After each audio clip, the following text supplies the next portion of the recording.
नए माली साल का विफाकी बजट 10 जून को आ रहा है। अवाम के लिए अभी से खतरे की घंटियां बजने लगी हैं। IMF के दबाव पर सार्फिन पर इजाफी बोझ डालने की तैयारियां की जा रही हैं।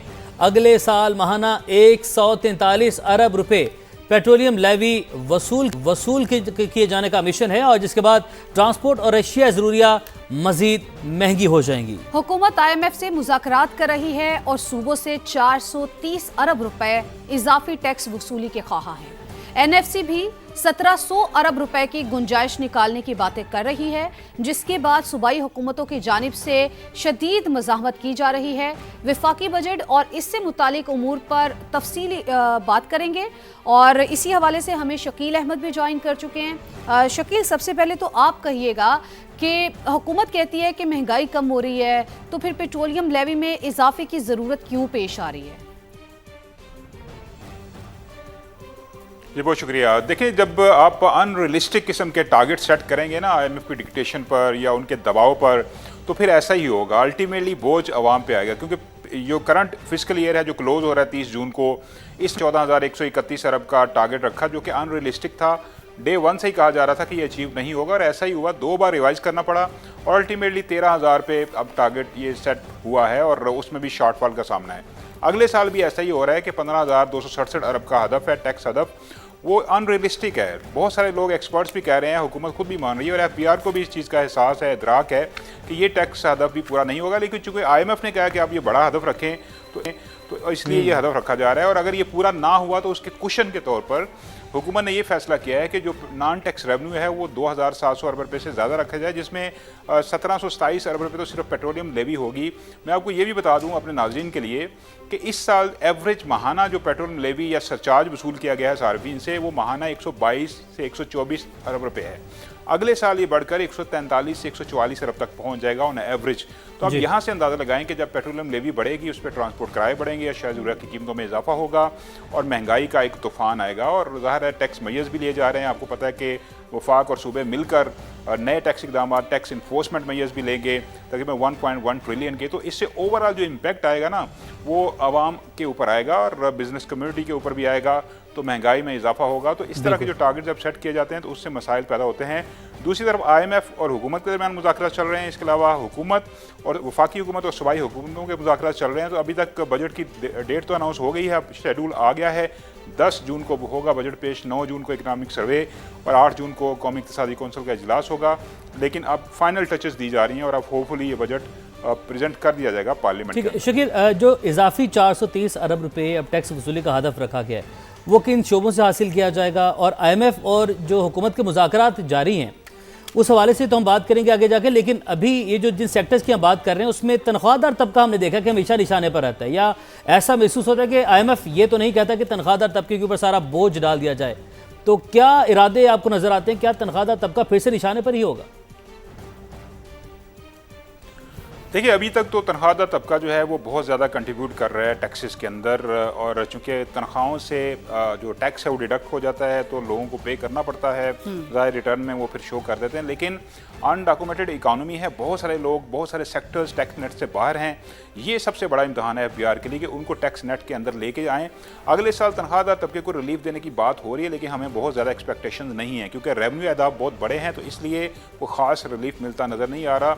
10% रिलीफ मिल जाएगा, एडहाक जम कर दिया जाए तो 15% तक हो जाएगा। लेकिन दूसरी साइड से हुकूमत फिर ये करती है कि किसी और तरीके से ये टैक्स वापस भी लोगों की जेबों से निकलवा लिया जाता है। तो अब अगले माली साल देखें, अब वफाकी हुकूमत सूबों से कह रही है कि आप 430 बिलियन के इजाफी टैक्सेस वसूल करें, जिसमें पंजाब और सिंध का ज़ाहिर सबसे ज़्यादा कंट्रीब्यूशन होगा और वफाकी हुकूमत खुद भी टैक्स मैयर्स लेगी। लेकिन सबसे अहम बात यह भी है कि जो NFC अवार्ड है उसके अंदर हुकूमत चाह रही है कि सूबे जो हैं वो अपनी कुछ स्पेस या ग्राउंड जो है वो लूज़ करें। वफाकी हुकूमत को 1,700 अरब रुपये जो हैं वो निकाल के कुशन दें ताकि वफाकी हुकूमत डिफेंस, समाजी तहफ़्फ़ुज़ और इसके अलावा कौमी सलामती और दीगर जो अहम उमूर हैं उनके ऊपर अपने अखराजात कर सके और BISP प्रोग्राम में कंट्रीब्यूट करें सूबे। तो इसके ऊपर सूबाई हुकूमतों की तरफ से शदीद मुज़ाहमत का सामना है वफाकी हुकूमत को। अभी तक इस पर कोई पैचअप नहीं हो सका, कोई इत्तफ़ाक़ राय नहीं हुआ। बिलावल भुट्टो जब वापस आएंगे कैंपेन से GB से तो उनके साथ फिर हुकूमत की एक मज़ीद एक नशिस्त होगी उनकी टीम की, तो फिर उसमें कुछ चीज़ें तय होंगी। लेकिन अभी तक इत्तफ़ाक़ राय नज़र नहीं आ रहा। ठीक है, अभी तक इत्तफ़ाक़ राय नहीं नज़र आ रहा, वो आएंगे और ये भी खबरें सामने आ रही है, जिस तरह से आपने भी कहा है कि उनके साथ मुशावरत की जाएगी, इस हवाले से भी आबिद सुलेहरी साहब माहिर मौशियात भी हमें ज्वाइन कर चुके हैं। आबिद साहब, आपका बेहद शुक्रिया वक्त निकालने के लिए।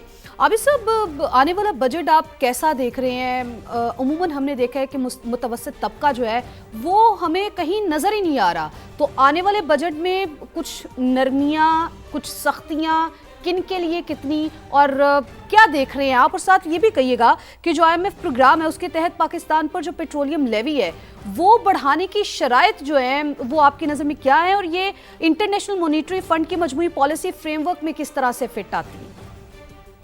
बहुत शुक्रिया। देखिए, बजट ना तो अच्छा होता है ना बुरा होता है। बजट बेसिकली एक प्लानिंग टूल है, वो ये जिसमें कि हम ये प्लान करते हैं कि हमारे अखराजात क्या हैं और उसके हिसाब से हमारी आमदनी जो है वो कितनी है या कितनी होनी चाहिए। अगर कोई खसारा है तो खसारा कितना है, और उसमें कौन से अखराजात जो है जिनको कम किया जा सकता है, कहाँ पे आमदनी जो है वो बढ़ाई जा सकती है।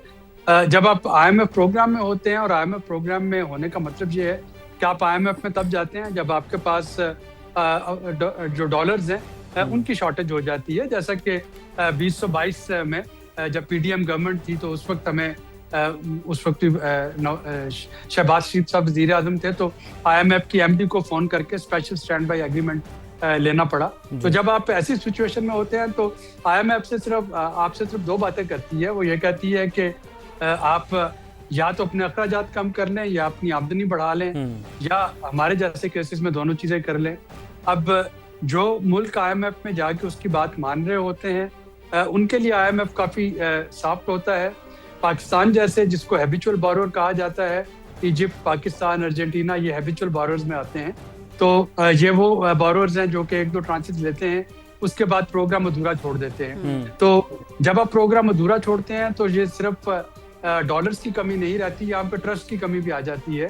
तो ट्रस्ट डेफिसिट की वजह से फिर IMF आपसे ये कहता है कि जी पहले ये इक़दामात आप अपने पार्लियामेंट से अप्रूव करवाएं और उसके बाद आपको अगली ट्रांच मिलेगी। तो अब जो हमारा बजट है, अगर आपने देखना हो कि बजट कैसा होगा तो आप IMF की वेबसाइट पे चले जाइए। 21 मई का एक डॉक्यूमेंट वहाँ पे IMF ने लोड किया हुआ है, जिसमें पाकिस्तान की जानिब से एक MEFP memorandum of economic and financial policy, जो कि वज़ीर ख़जाना और गवर्नर स्टेट बैंक साइन करते हैं, वो लगा है। और उसमें तमाम चीज़ें जो भी हमने कमिटमेंट दी है IMF को, सब की सब लिखी हैं। सही। तो अगर हम ये कह रहे हैं कि हम जो है वो अपना फिस्कल डेफिसिट उसको कम कर रहे होंगे, या कर्जे लौटाने से पहले, सूद से पहले हम एक सरप्लस बजट लेके आएंगे, उसके बाद बेशक कर्जों की अदायगी की वजह से उसमें खसारा आ जाए, तो उसका मतलब ये होता है कि आप जो रिलीफ आपने कहा या जो डेवलपमेंट कहा वो कर्जा लेके आप नहीं कर सकते। अगर तो आपकी आमदनी आपको इजाजत देती है तो IMF को कोई एतराज नहीं होगा। पेट्रोल चाहे 100 रुपए लीटर दें, आप बिजली का यूनिट 5 रुपए का दें, लेकिन अगर आपको उसके लिए कर्जा लेना पड़ रहा हो तो हमारे केस में ये होता है कि वफाक 1 जुलाई को जो उसको सूबों को हिस्सा देने के बाद टोटल रकम मिलती है वफाकी शेयर, उतना ही उसको 1 जुलाई को कर्जा लेना होता है, और तब जाके बाकी का माली साल गुजरता है। तो IMF ये कह रहा है कि आप कर्जा लेके रिलीफ मत दें, आप अगर कर सकते हैं तो आप। लेकिन आप साहब यहाँ पर ये कहेगा कि जैसे कि अभी आपने IMF की हम 12 बात कर रहे हैं कि IMF ने क्या कहा, या तो अपनी आमदन बढ़ाई जाए या तो अपने अखराजात कम किए जाएं, तो क्या ये आमदन बढ़ाने के लिए सिर्फ तनख्वाहदार तबका या पेट्रोलियम लेवी ही उसका रास्ता है, या क्योंकि एक जानिब एक ऐसा इदारा जिसने अपने टारगेट्स अहदाफ पूरे नहीं किए, जिसके हवाले से हर जगह बात हो रही है, यानी कि FBR की मैं बात कर रहा हूँ, अरबों रुपए की गाड़ियाँ 1010 गाड़ी FBR के मुलाजमिन के लिए निकाली गई, वहाँ पर अरबों रुपए लगाए गए कौम के, तो क्या IMF ये नहीं कहता कि इस तरह के अखराजात को भी ज़रा ब्रेक लगाई जाए? बिल्कुल। IMF आपसे, अगर आप पिछले 5-6 प्रोग्राम उठा के देख लें, और मैं पिछली 3-4 हुकूमतों की बात कर रहा हूँ, तो IMF बार बार आपसे ये कह रहा है कि जो खसारे में चलने वाले अदारे हैं उनको प्राइवेटाइज कर दें, क्योंकि आप इसमें टैक्स पेयर का अरबों रुपया सालाना झोंक रहे हैं। IMF आपको बार बार ये कहता है कि ये जो हम पावर पे रिलीफ देते रहे हैं, जिसकी वजह से अब एनर्जी सर्कुलर डेट इकट्ठा हो गया, तो ये ऐसे ही था जैसे हम क्रेडिट कार्ड पे स्पेंडिंग करते चले जाएं अपने प्यारों के लिए, ये सोचे बगैर कि हमारी आमदनी इतनी नहीं कि कल को हमें इस क्रेडिट कार्ड का बिल भी देना है, और अब वो बिल देना हमारे लिए मुश्किल हुआ। हुआ पड़ा हो। तो IMF आपको ये कहता है कि अगर आप आज रिलीफ दे रहे हैं और आपकी आमदनी नहीं, तो इसका मतलब है कि अगले साल में आप यही जो कर्जा लिया है आप दोबारा से अवाम पे उसका बोझ डाल देंगे, क्योंकि आपका सरप्लस डेट बढ़ चुका होगा। इसी तरीके से IMF अब आप ये कह रहे हैं कि आप अपने जो डिस्कोज हैं उनको ठीक करें, NHA में अगर लॉस है तो उसको बेहतर बनाएं। अभी इस साल की जो कमिटमेंट है उसमें IMF ने PSDP पे भी शर्त रखी है कि PSDP में 90% जो एलोकेशन हो वो पिछले प्रोजेक्ट कंप्लीट करने के लिए हो। सिर्फ 10% एलोकेशन ऐसी है जो कि आप नए प्रोग्राम शुरू कर सकते हैं। तो IMF कहता है कि अगर आपका थ्रो ओवर जो है वो हर साल बढ़ता चला जा रहा है, आप सियासी बुनियादों पर स्कीमें अनाउंस किए जाते हैं और उसके बाद उनको मुकम्मल किए बगैर अगले साल मजीद नई स्कीमें अनाउंस कर देते हैं, तो उस पर IMF काफ़ी टची है। सोशल प्रोटेक्शन पे वो बजट बढ़ाने के लिए बात करता है कि विस्प की जो जो स्टाइपेंड है उसको इन्फ्लेशन से मैच करके बढ़ाया जाए। तो ये तो हो गया कि अखराजात कैसे मैनेज करने हैं। उसके बाद वो अब जो बात कर रहा है रेवेन्यू की, तो अगेन वो 21 मई वाले डॉक्यूमेंट में स्टाफ मिशन ने ये एक्नॉलेज किया है कि जिसको अगर मैं सादा जुबान में बयान करूं तो शायद उसका आसान मफहूम ये बनता है कि सैलरीड क्लास और जो फॉर्मल बिजनेस सेक्टर है वो अपनी सकत के मुताबिक अब उस पर इससे ज्यादा बोझ नहीं डाला जा सकता। अब आपको अपना टैक्स नेट वसी करना होगा।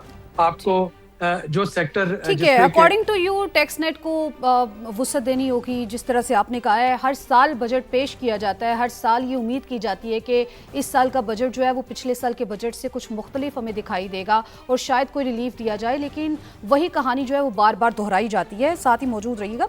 शकील, मैं आपकी तरफ आऊँगी। चूँकि हम लोग बात कर रहे हैं ओवरऑल बजट के हवाले से, NFC के हवाले से, NFC के वसाइल में तब्दीली की तजावीज़ सामने आ रही हैं। क्या हुकूमत सूबों के आइनी हिस्से में कमी करना चाहती है? अगर सूबे मज़ाहमत करते हैं तो क्या विफाक के पास कोई मुतबादिल मंसूबा जो है वो मौजूद है? देखिए, ये एक ग्रे एरिया है क्योंकि इसके अंदर ये कॉन्स्टिट्यूशनल मैटर है। जब तक आप आइन में तरमीम नहीं करेंगे, NFC अवार्ड में जो शेयर है ना तो आप सूबों का कम कर सकते हैं और ना वफाक अस खुद अपना हिस्सा बढ़ा सकता है। सूबों की रजामंदी लाजमी है। आइन के अंदर ये लिखा हुआ है कि आप सूबों का हिस्सा कम नहीं कर सकते, वो बढ़ा सकते हैं।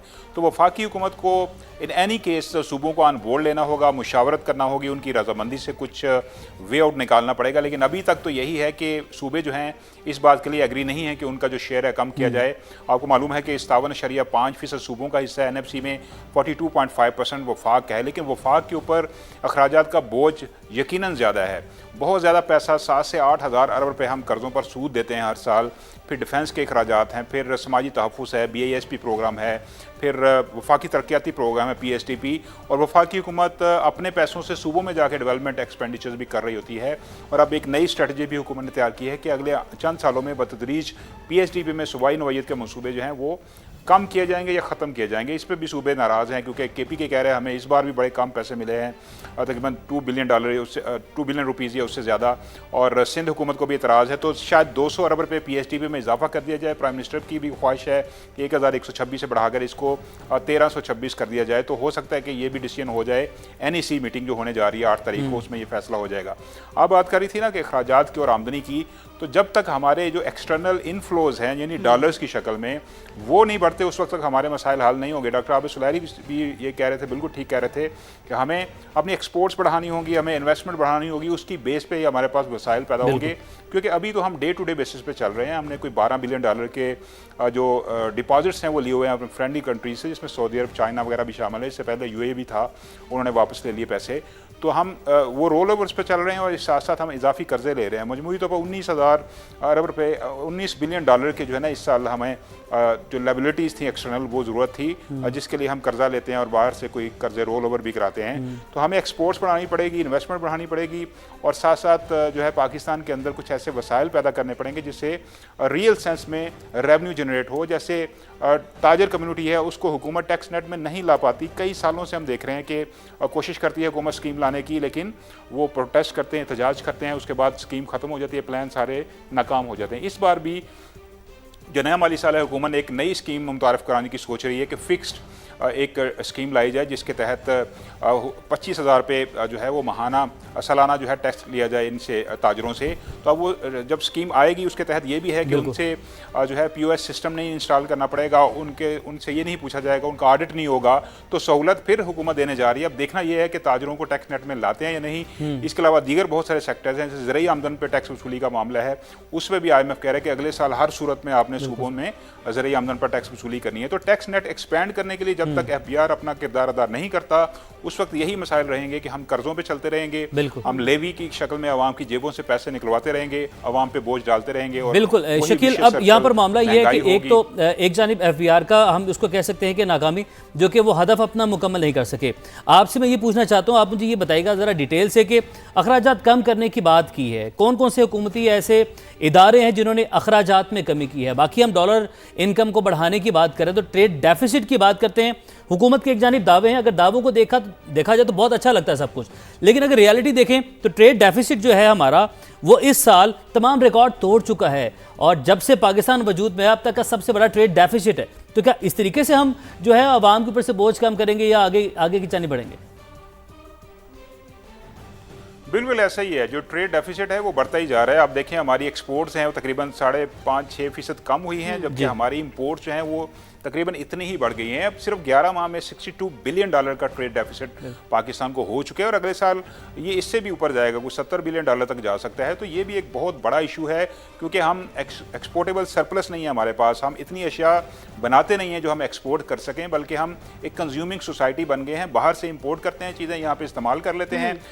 24-25 करोड़ की आबादी है, इंडस्ट्री जो है इस तरह फैली नहीं है पाकिस्तान की, ग्रो नहीं की, जिसकी वजह से हमें इंपोर्ट करना पड़ता है। फिर वही करंट अकाउंट जो डेफिसिट है उसके क्राइसिस में हम फंस जाते हैं, फिर हमें डॉलर्स। अच्छा, ये तो आपने दुरुस्त कहा है शकील, आपकी ही गुफ्तगू को आगे बढ़ाते हैं। आबिद साहब, मैं आपकी तरफ आऊँगी। जिस तरह से शकील भी अभी कह रहे थे कि जाहिर सी बात है जब आपके अखराजात जो हैं वो बढ़ जाते हैं तो उनको पूरा करने के लिए फिर आपको लेवी, फिर उसके बाद या फिर टैक्सेस जो है उनको बढ़ा दिए जाते हैं। मतलब हम लोग देख रहे हैं कि लेवी जो है उसकी मद में वसूल किए जा रहे हैं पैसे, फिर टैक्सेस की मद में वसूल किए जा रहे हैं। लेकिन अगर इसके तनाजुर में देखें तो मैं आपसे ये जानना चाहूँगी कि जो सनती पैदावार है यानी कि इंडस्ट्रियल आउटपुट है वो और कारोबारी लागत पर इसके क्या असरात मुरतब होते हैं? उससे पहले मैं जरा वो सूबा वाली जो बात है वो करना चाह रहा था कि इस वक्त सूबा चूँकि 28वीं तरमीम तो बजट से पहले पॉसिबल नहीं है और फौरी तौर पे इसका कोई और कॉन्स्टिट्यूशनल हल भी नहीं है। तो इस वक्त सूबों से ये कहा जा रहा है सूबाई हुकूमतों से कि वो वॉलंटरली कंट्रीब्यूट करें टूवर्ड्स फेडरल एक्सपेंडिचर के वो फॉर एग्जांपल जब हम दफा की बात करते हैं तो पूरे मुल्क का दफा है, वो सिर्फ इस्लामाबाद या गिलगित बल्तिस्तान और AJK का दफा नहीं है, वो पंजाब का, KP का, सिंध का, सबका दफा है। तो एक तो ये है कि NFC के फार्मूले को तो चूंकि नहीं छेड़ा जा सकता, लेकिन फेडरल डिविजिबल पूल में सूबों को देने से पहले कुछ जो है रकम वो सूबे वॉलंटरली उसमें कंट्रीब्यूट करें। सेकंड, जो सोशल प्रोटेक्शन है वो प्योरली जो है वो प्रोविंशियल गवर्नमेंट का मैंडेट है। अब चूंकि पीपल्स पार्टी की ये रेड लाइन है कि peoples party benefit income support programme को खत्म नहीं होने देना चाह रही, जो